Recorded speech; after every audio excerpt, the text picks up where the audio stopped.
Sa episode na ito, hayaan niyong ibahagi namin sa inyo ang iba pang pasyalan na aming nabisita dito sa probinsya ng La Union. Noong nakaraang video ay binisita natin ang mga magagandang alon at dalampasigan sa San Juan. At ngayon naman ay ating muling bisitahin ang mga makasaysayan at nakamamanghang likha ng tao dito sa probinsyang ito. Kasama pa rin ang aking partner ay inikot natin ang kakalsadahan ng Luna at Balawan, La Union at mamangha sa mga magagandang tanawing ating nasilayan dito. Kung kaya't samahan niyo ulit kaming libutin ang nakamamanghang probinsyang ito.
Nandito tayo ngayon sa area na to. Tapos yung tutuluyan natin nandito sa part na to.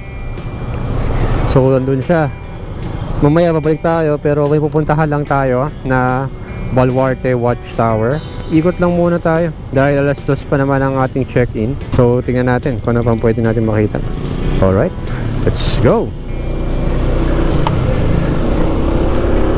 Presidensya, San Juan, La Union na pala tayo. Time check, it's 9:41 in the morning. At ito yung kasalukuyang itsura ng San Juan, La Union. Developing area. LU. Sino kayo nagpangalan ng LU?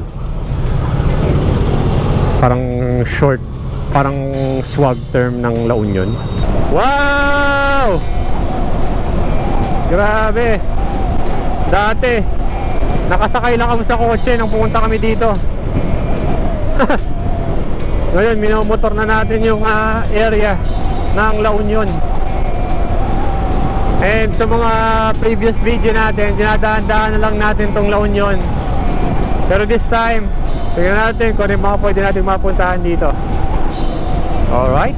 At kung napadpad ka sa channel namin, We Are Right Gone. At kung hindi ka pa nakasubscribe, baka naman, please do comment, like, share, and subscribe. Alright? Alright.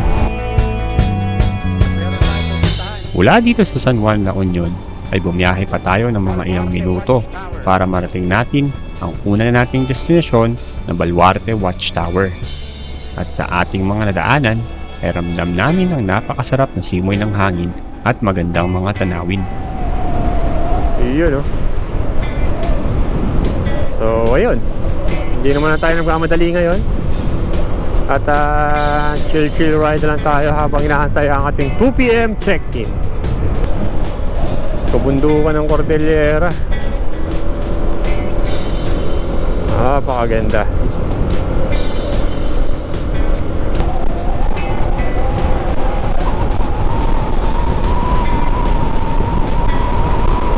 Ang ganda ng kalsada dito. Woo! Ganda! Ganda! Stick. Wow! Madilim din nung dumadaan tayo dito, no?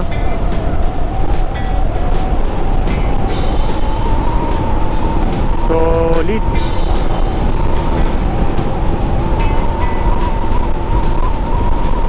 Napakaganda. Iba talaga kapag umaga natin nadaraanan ng mga kalsada sa probinsya. Kadalasan kasi, gabi tayo nakakarating dito kapag babiyahe tayo ng norte.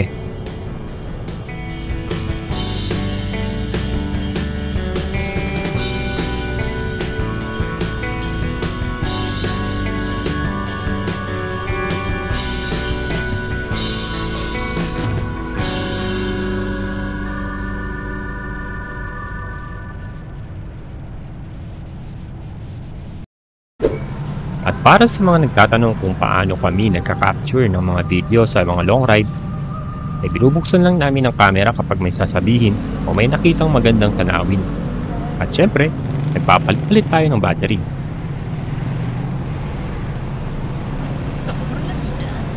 Alright, so kumaliwa tayo dito.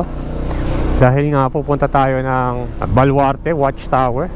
At alas 10 pa lang naman. So matagal-tagal pa ang ating check-in time na 2 PM. Side trip muna tayo. Libutin natin ang ibang lugar dito sa La Union. At ngayon ay nasa Balawan, La Union na tayo. Yun, Balawan Central School, 1979. Mas patanda pa sa elementary school nung sa Marikina.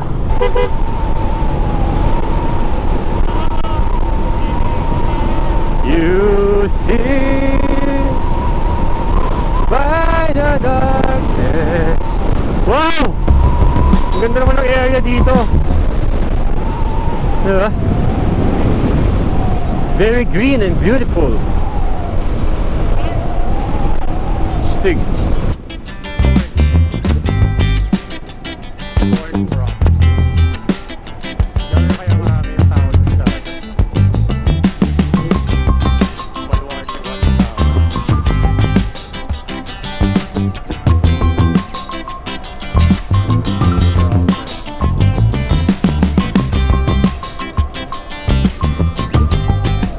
Welcome, Shrine of Our Lady of Namakapan.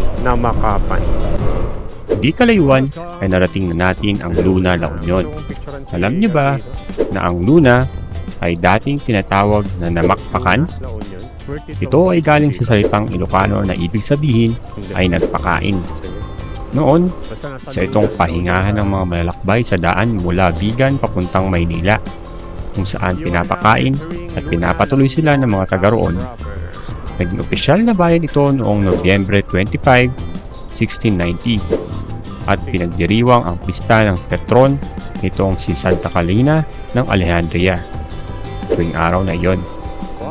Sikat ang Luna dahil sa mahal na birhen ng Namakpakan, isang imahe ng Birheng Maria na dapat sana'y dadalhin sa Bigan noong 1871. Pero ayon sa kwento, hindi na ito maalis sa lugar, kung kaya nanatili ito sa bayan.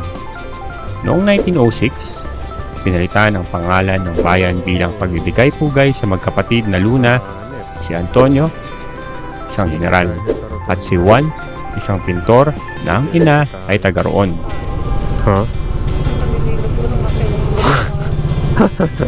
Ayun, doon tayo punta. Ikot tayo dito. Tapos ay wala nang entry dyan. Okay. Dun sa kabila. Wait lang po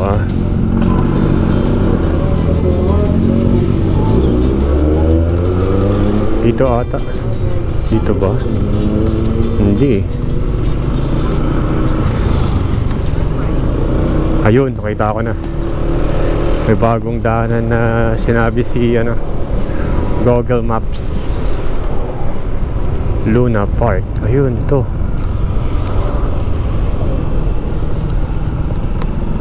Yun. Dito tayo.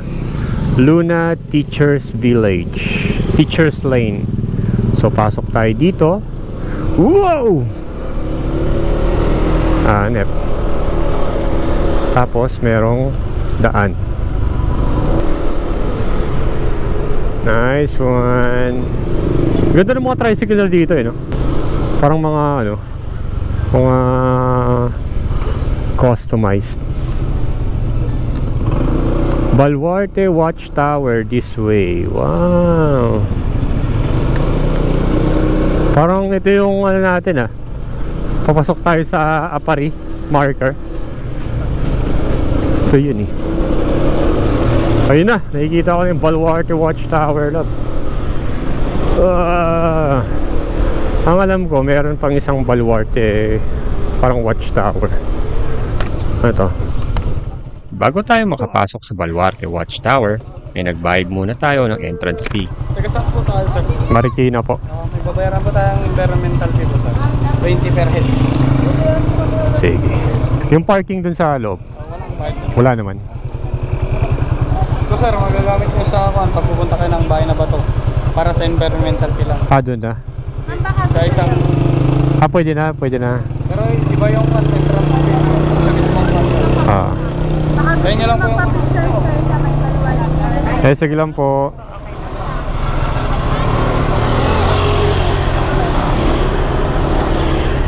Oh. Demsa. 20 environmental fee. Yun. So, meron tayong environmental fee na 20 pesos. At hindi ko naalala to dati Parang dumire-diretso lang tayo dati nun Tago nyo lang yung ticket, sir. Sige. Kung sakaling pupunta kayo dun sa bahay na bato. Bahay na ba to? Oo. May ikon kasi dun eh. Ganyan din. Nagsisingil lang environmental fee. Parang hindi na... Anong makikita sa bahay na ba to? Stone sculpture po yun. Stone sculpture ng taga dito. Oo. Sige, sige.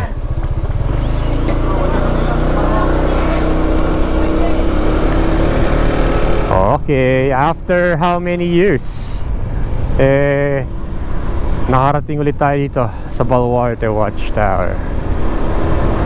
Nice one. Shout out kay Sir MJL. Ano yan? Yun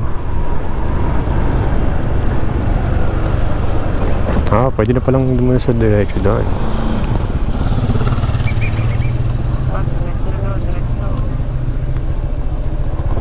Ayun, pwede pala tayo dito Awas. Ang Baluarte o Luna Watchtower ay may tinatayang 400 taong gulang na. Tanayo ito noong panahon ng mga Kastila at kinikilala bilang pambansang yaman ng National Historical Institute. Noon, nagsilbi itong bantayan laban sa mga pirata at iba pang panganib mula sa dagat. Dahil sa taas at laki nito, mabilis na naalerto ng mga tanod ang mga tagabayan para makapaghanda. Noong ikalawang digmaang pandaigdig, ginamit ito bilang communication tower para sa pansamantalang paliparan ng puwersa ng United States Armed Forces in the Philippines, Northern Luzon. Katulad ng ibang lumang istrukturang Espanyol, gawa ito sa adobe, bricks at coral blocks na pinagdugtong gamit ang apog at puti ng itlog. Noong 2015, bumagsak ang kalahati ng tore matapos hampasin ng malalakas na hangin na talon dulot ng isang bagyo. Sa tulong ng lokal na pamahalaan at iba pang ahensya, sumailalim ito sa pagsasaayos. Ngayon, pinalakas na ito gamit ang semento at tinakpan ng adobe bricks para mas mapuntahan ng mga bisita habang natatanaw ang magandang Pebble Beach ng Luna. Bukod sa Luna Watchtower, may iba pang bantayang tore sa La Union na naging saksi sa tapang ng ating mga ninuno sa gitna ng mga sakuna at pananakop tulad ng Almeida Watchtower sa Balawan, Moro Watchtower sa San Fernando City, San Juan Watchtower, at Bacnotan Watchtower.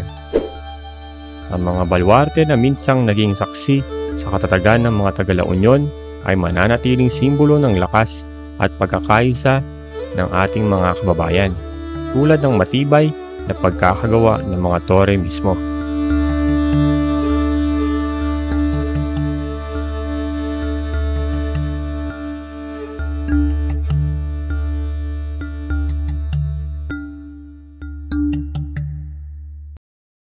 So, tapos na tayong kumain dito sa Baluarte Watchtower.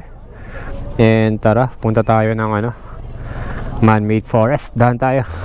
Dahil meron pa tayong alas 2 na check-in sa San Juan, La Union. Next time, pag bumalik tayo dito, marami na tayo. Alright. Luna, La Union.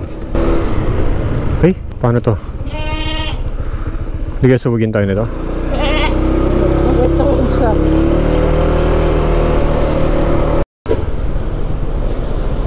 Paano nakakapasok yung mga kotse dito? No entry. Ay, tinanggal. Ha? Di ba kanina parang may no entry dito? Baka kasi may nagdilito. Baka nga. So, ayun. Ito yung kasalukuyang sitwasyon ng anong simbahan to? Ang simbahan na to ay ito. Yan. Nasa screen nyo. Hindi mo makikita na sa screen nila. Inedit ko. Lot, naman ako. Napapaos na naman ako, love. Init yun eh. Oo nga. At saka ano, yung puyat. Puyat na kainit. So, yun. Yung channel natin, hindi ko alam kung adventure o ano, o travel. Adventure, travel, history. Pero masaya kaming ginagawa to. Kung saan kami pumupunta, gusto namin parang i-share sa inyo. At kung ano yung mga update sa mga lugar na napupuntahan natin. Alright, so ngayon naman, dadaanan natin yung man-made forest bago tayo pumunta sa ating tutuluyan sa May San Juan, La Union. Alright?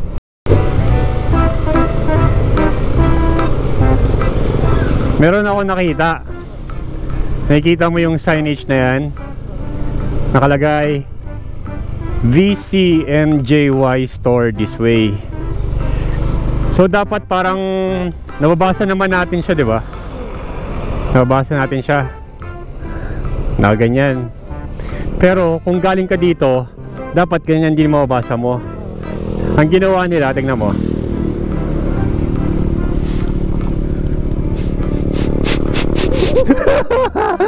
Wala mabasa yan. Kung ano yung nandito sa kanan, parang inano nila. Naka-mirror. Natawa lang ako. Dami nating oras sa La Union eh, no?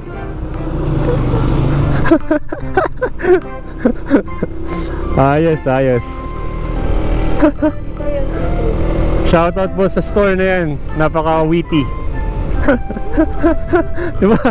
Dapat kung ano yung ano nababasa mo, diba? Kaya napalingon ako eh. Oo nga.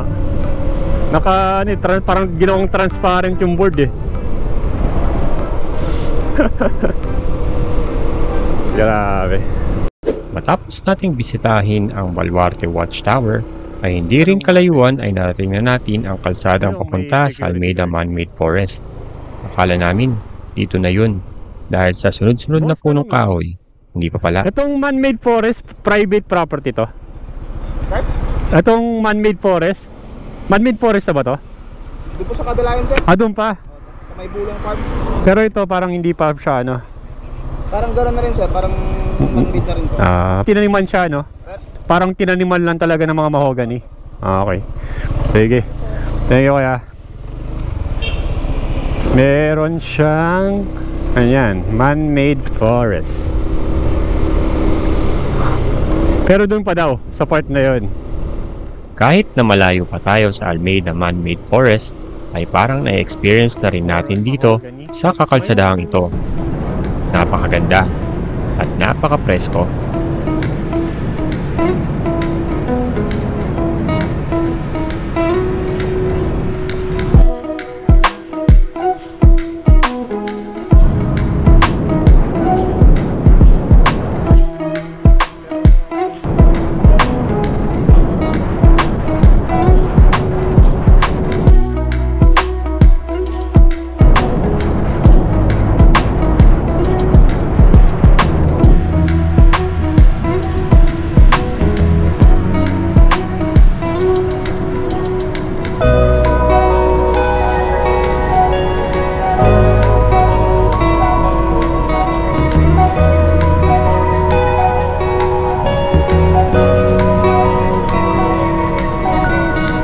Iba talaga kapag ang gamit mo sa paglalakbay ay ang motor.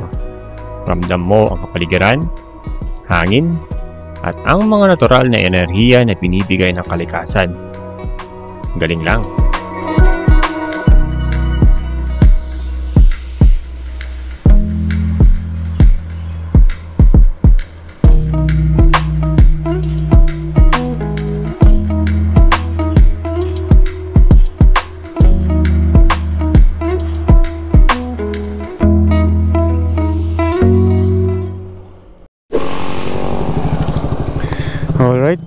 So nakakita tayo dito ng isang magandang lugar na nasa tabing kalsada lang. Tapos, anong kulay yan, love? Di naman white sand yan, di ba? Bubuo siya eh. Pero sand pa rin. Sand. Tapos parang katulad siya ng sa Samar na loading point. Kalmado yung tubig. Oo nga eh, galing. Bagay sa kids. Oo. May sandbar. Ha? Yung isang bata nilulubing. Oo nga eh. Ganda. Lupit. At matapos ang ilang minutong paglalakbay sa magandang kakalsadahan, ay narating na natin ang Almeida Man-Made Forest sa Balawan, La Union. Ito ay isang malawak na kakahuyan na itinanim ng tao. Kilala sa tuwid at matatayog nitong mga puno na nagbibigay ng lilim at preskong hangin.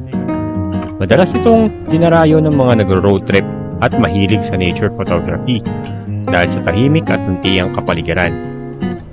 Karamihan sa mga punong itinanim dito ay mahogany, isang uri ng puno na mabilis lumaki at nagbibigay ng matibay na kahoy. Gayunpaman, may ilang obserbasyon na ang mahogany ay may kemikal sa dahon at ugat nito na maaaring makaapekto sa paglago ng ibang halaman sa paligid. Dahil dito, may posibilidad na mabawasan ang iba't ibang uri ng halaman at hayop na maaaring manirahan sa kagubatan. Bukod dito, dahil sa katangian ng ugat ng mahogany, may mga pagkaaral na nagsasabing hindi ito kasing epektibo ng mga native na puno sa pagpigil ng baha at soil erosion. Pero, sa kabila nito, patuloy ang pangangalaga sa Almeida Man-Made Forest bilang isang berdeng espasyo na maaaring pagyamanin pa sa pamamagitan ng mas maraming pananaliksik at pagtatanim ng iba't ibang uri ng puno upang mapanatili ang balanse ng kalikasan.